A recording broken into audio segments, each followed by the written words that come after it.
Guess who's back? I've been away for what is little over a month. So join me in this episode where we play a little bit of catch up, some story time, and discuss all the action that I missed.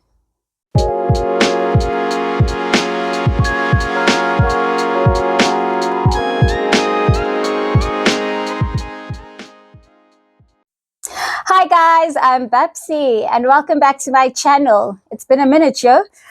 Yeah, it's been a hectic month rather. I have been away for what is 4 weeks and it feels like a lifetime.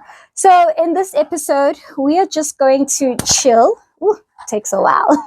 We are just going to chill, have a drink, and I will take you through all the drama that I went through. And we'll talk about what I was experiencing during the different sporting actions. Cheers to that. Refreshing.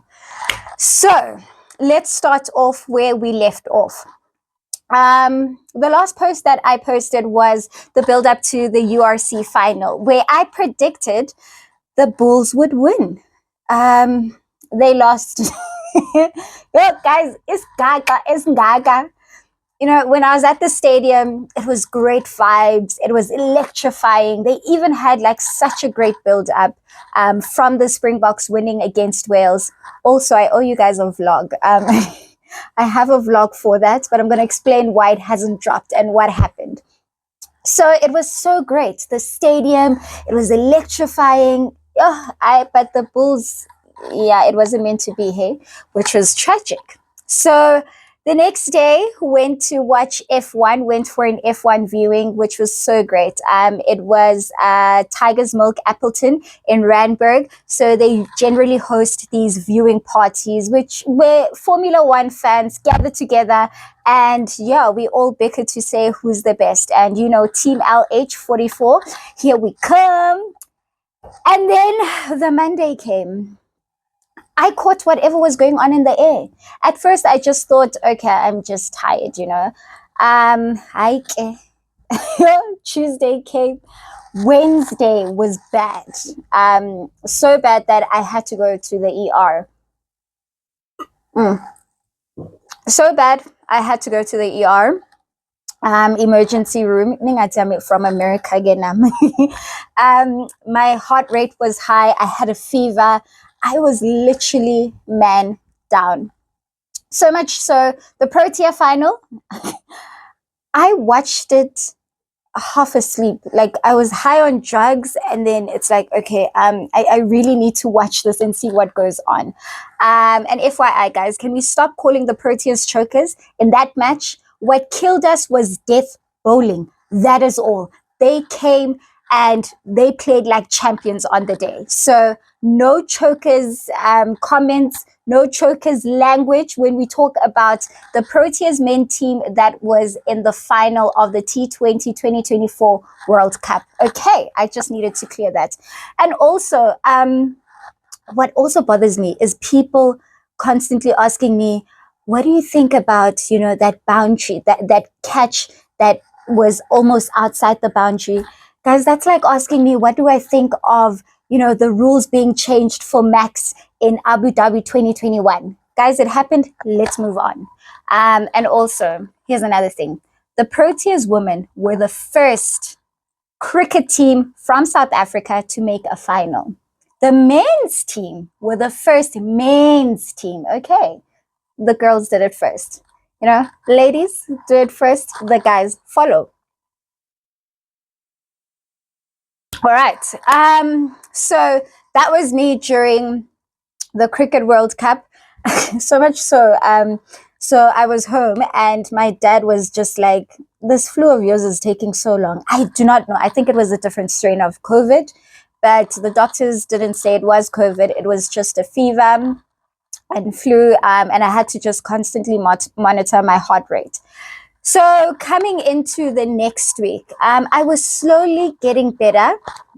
I went to the office because I thought seeing people would make me feel better, which it did.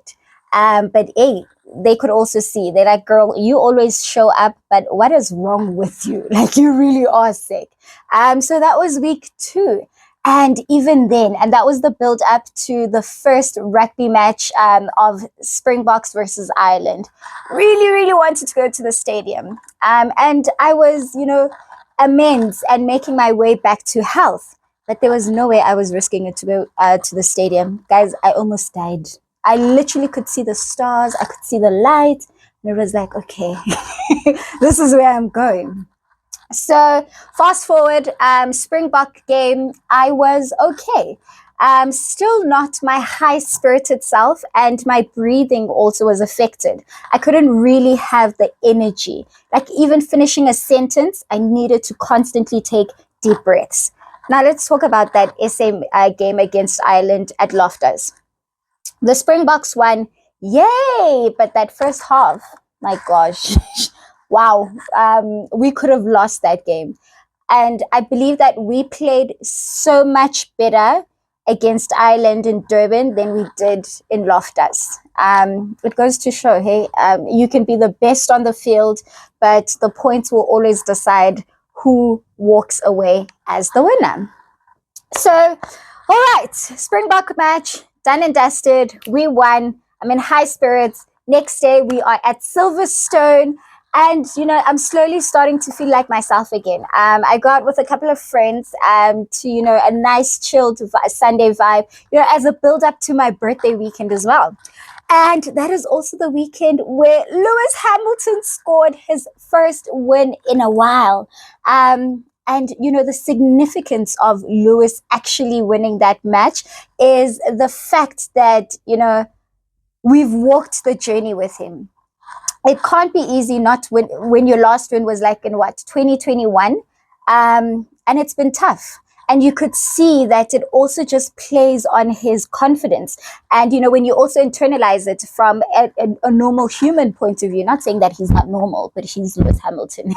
But from an everyday person point of view, where you're constantly pushing, but you're failing, you end up having self-doubt. You end up, questioning yourself, your worth. And for him to get that win on home ground, Nochal, oh, that was just so beautiful. So magical to watch. And so well deserving. I'm also glad that he really now gets to leave Merck on a high. I think they've had such a great partnership. Yes, Ferrari is one of, the greatest teams. And if you're a great racer, there's no way that you can't say you never raced for Ferrari. But Lewis is where he is right now through his partnership with Merck. And it's only ideal for them to end it off on a high. And judging from Hungary, we are on our way there. So coming into my birthday week. Exciting, chilled, we're building up because Friday night we were going to go out and have a countdown to my birthday, then fly down to Durban on Saturday, have a kick-ass weekend, then come back on Monday. All of that happened. But the problem is I lost my phone.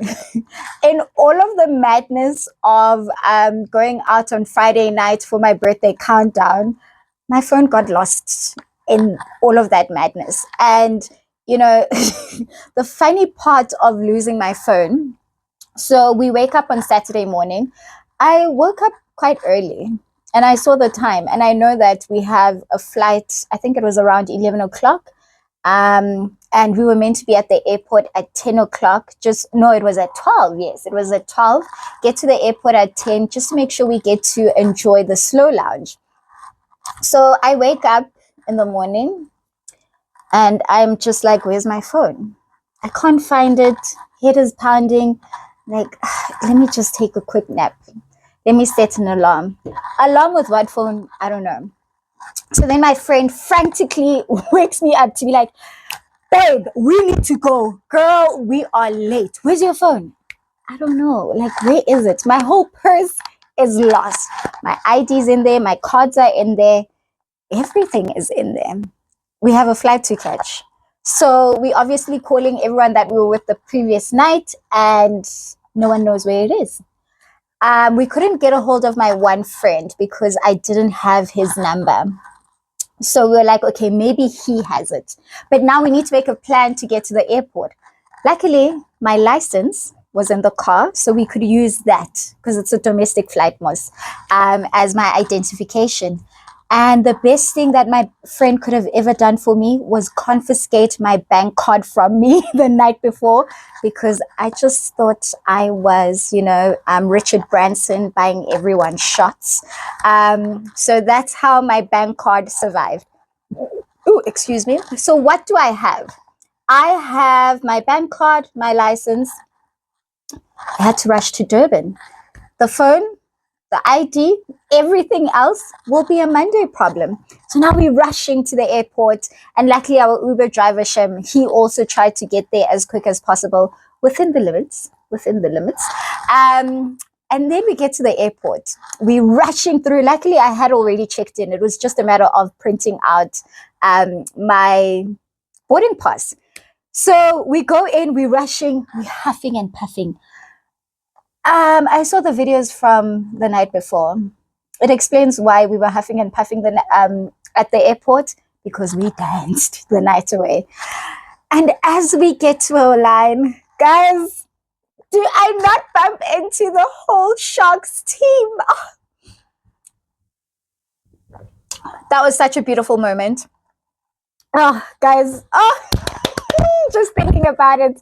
So as we're running, my friend is like, girl, look, what a birthday gift for you. Because, I mean, if you know me, I'm a sporting fan. I love sports and I love rugby. I love the Sharks.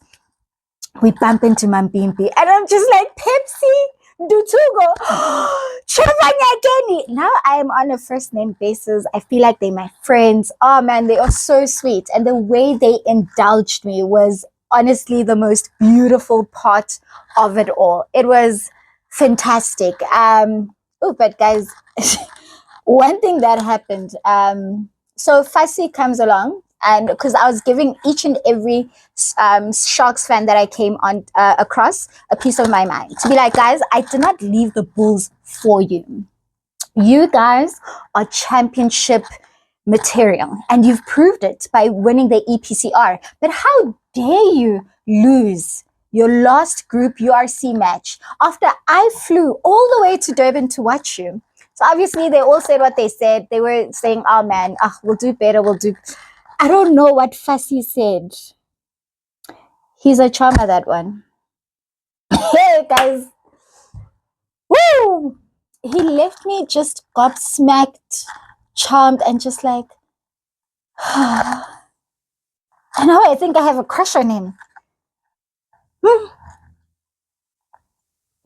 No, Fasi is a charmer of nerds.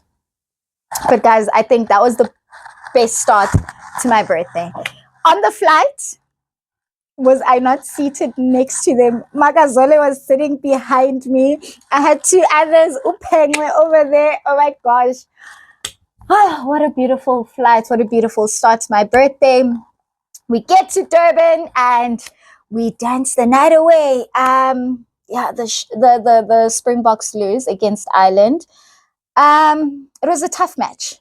No tries were scored. I'm glad that Pollard had his kicking boots on, because wow, at Loftus, nateka you.